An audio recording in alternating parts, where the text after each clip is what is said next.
শেখ হাসিনার পতনের আন্দোলন শুধু একজন নেতার পরিকল্পনা থেকে সংগঠিত হয়নি, এটি একটি রিলে রেসের মতো সমন্বিত ছিল।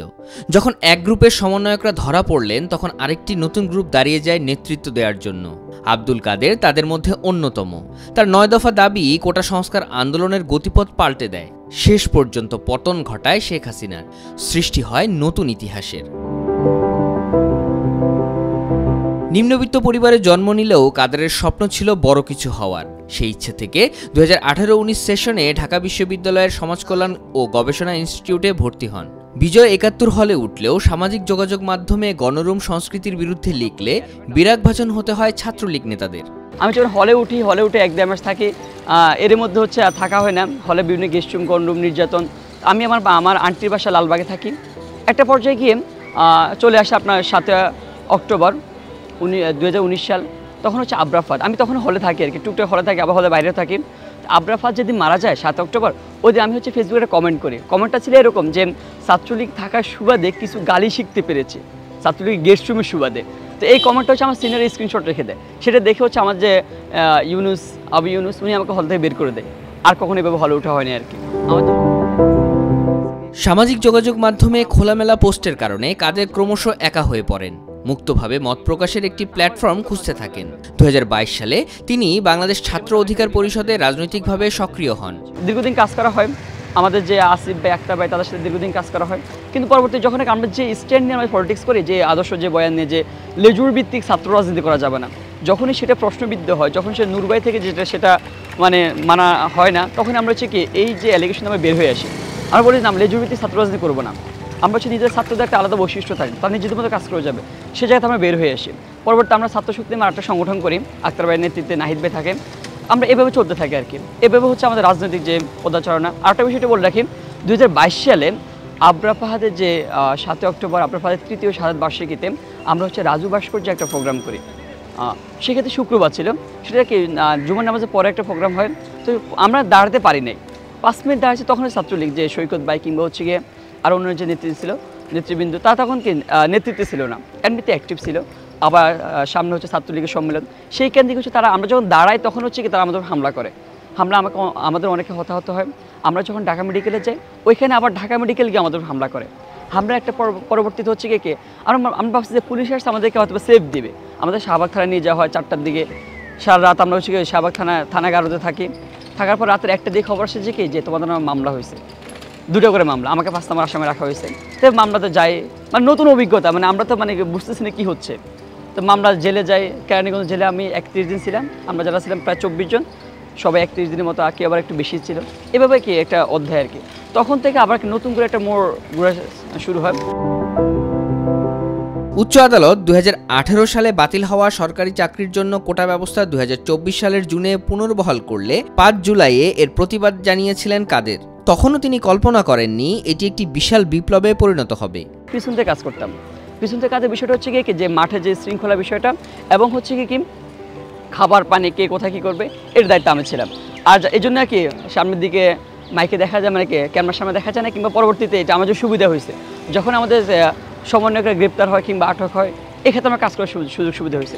একটু বলি, যখন কি আমরা আন্দোলন চালিয়ে যাচ্ছি কিংবা হচ্ছে কি কমপ্লিট শাটডাউন দিচ্ছি, সরকারের পক্ষ থেকে একদম নির্বিকার নির্লিপ্ত মনোভাব। একদিন দেখা যায় কি হুট করে হচ্ছে 15 জুলাই, সেক্ষেত্রে হচ্ছে ঢাকা বিশ্ববিদ্যালয়ের মধ্যে ছাত্রলীগ আমাদের শিক্ষার্থীর উপর হামলা করে। হামলা পরবর্তীতে হচ্ছে 16 জুলাই আমরা যেটা বলি, এর মধ্যে হচ্ছে আবার প্রধানমন্ত্রীর পক্ষ থেকে বিভিন্ন বিতর্কিত মন্তব্য আসে, রাজাকার, ওইটা আবার আন্দোলনকে আরও বেশি ফুয়েল যোগায় আর কি, আমরা যেটা বলে থাকি। 19 জুলাই বৈষম্য বিরোধী আন্দোলনের সমন্বয়ক নাহিদ গ্রেপ্তার হন। আসিফ এবং বকর তার 2 দিন আগেই গ্রেপ্তার হন।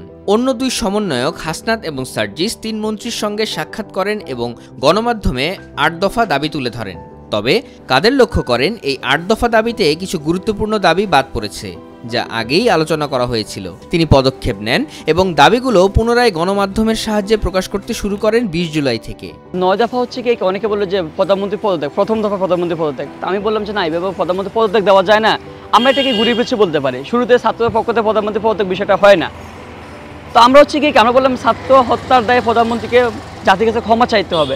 এক্ষেত্রে যদি তিনি ক্ষমাও চান, তিনি কি আবার মেনে নিলেন যে কি ছাত্র হত্যা দায় তিনি মেনে নিয়েছেন, কন্ট্রাডিক্টরি হয়ে যায়, কেন আসলে হয় না আর কি বিষয়গুলো। তাহলে আমরা মনে করতাম যে কি 9 দফার মধ্যে মূলত 1 দফা ছিল। যখন 9 দফাটা দিলাম তখন হচ্ছে আমার তো আর বাসায় থাকা মানে কি সম্ভব হচ্ছে না, তখন আমি হচ্ছে ফোনটা চেঞ্জ করে ফেলতাম। আমি হচ্ছে একটা বাটন ফোন ইউজ করি, আমার যে ফোনটা আছে ওটাকে ব্যাটারি এক জায়গায় কিংবা ফোন এক জায়গায় রেখে আসি, বাটন ফোন ইউজ করি। সেখানে হচ্ছে আমি সিমে ঢুকে যে সিমটার নাম্বারটা দিই। এক্ষেত্রে একটা বিষয়, যখন নাকি সাংবাদিক আপনার যে হাউসে যখন সংবাদটা পাঠায় তখন বলা হচ্ছে কি এটা তো কোনো নাই, তার তো ভয়েস রেকর্ড লাগবে, সে দিচ্ছে এটা প্রমাণটাকে। তখন আমি রাতে 9টার দিকে যখন সিমটা অন করে 2 কিলোমিটার অনেক দূরে চলে যেতাম, গিয়ে সিমটা অন করে সাংবাদিকের সাথে কথা বলে 2 ঘন্টা কথা বলে আবার সিমটা অন করে বাসায় চলে আসতাম। এটা একটা বিষয়। যখন নাকি আসিফ ভাই 22 তারিখ বের হয়, আসিফ ভাই নাহিদ ভাই যখন 22 তারিখে বের হয়, তখন আসিফ ভাই আমাকে ফোন দেয় যে কাদের যে আমাদেরকে তো মানে অসুস্থ আমাকে অচেতন করে রাখছে ইনজেকশন দিয়ে, কিন্তু তোমাকে এভাবে রাখবে না, তোমাকে হয়তো বা কি শেষ করে দেবে, তুমি হচ্ছে সাবধানে থাইকো।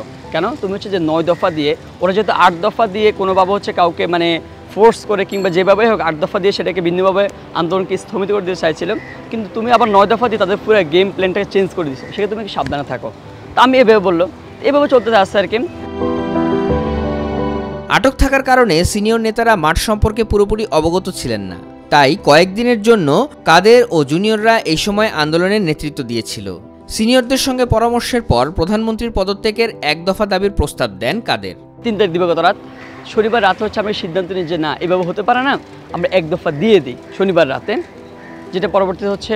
কিন্তু আমি তো 1 দফা দিতে পারি না, তাই মাসুদ এবং রিফাতের সাথে যোগাযোগ করি, তারা বলে না যে সিনিয়ররা আছে, সিনিয়রের সাথে যোগাযোগ করে আমি দিই, আমরা আলোচনা করি। তারপরে বাইরের সাথে আলাপ করা হলো, বাইরে বললো যে না যে এভাবে দেওয়া যাবে না, আমরা হচ্ছে কি সবার সাথে 10টা মিডিয়া ডেকে দিই। তো আমরা ওই দিন আর শনিবার আর দিই নাই বিষয়টা। পরবর্তী রবিবারে হচ্ছে আমরা 4 তারিখ রবিবারে হচ্ছে আমরা বিষয়টা বাইরে যখন আগে তো তারা বলছিল যে তারা 3 দিন দেখবে, আস্তে আস্তে দেখবে, কিন্তু যখন আমি শনিবার যখন মানে প্রেশার ক্রিয়েট করি না আমরা দিবই, 3 তারিখ রাতে যখন দিবই, তখন তারা বাইরে মনে করে না এটা দেওয়া আসলে উচিত। এরই মধ্যে আমরা অনেকে 1 দফা দিয়ে আমাদের আনু মোহাম্মদ স্যার কিংবা অন্যান্য হচ্ছে 1 দফা দিয়ে আমরা ভাবলাম যে কি আসলে 1 দফা দেওয়া উচিত। এভাবে হচ্ছে 1 দফা পরে যা হওয়ার হোক, এভাবে হচ্ছে 1 দফার আগে যখন মানুষজনের কি জীবন মৃত্যু সন্ধিক্ষণ এভাবে দাঁড়িয়ে আছে, দিনে প্রতিদিন 20 জন 30 জন করে মারা যাচ্ছে, 1 দফার পরে যা হওয়ার হোক 1 দফা আগে দিয়ে দিই। তখন বাইরে বুঝলেন যার বিষয়টা না 1 দফা দেওয়া উচিত। পরবর্তী 4 তারিখে আমরা শহীদ মিনার থেকে 1 দফা ঘোষণা করি, এভাবে হচ্ছে 1 দফাটা আসা। 9 দফা দাবির পক্ষে আন্দোলনের নেতৃত্ব দিয়ে পুলিশের হয়রানির শিকার হয় কাদেরের পরিবার, তাকে থামানোর জন্য চাপ দেওয়া হয় আত্মীয়দের।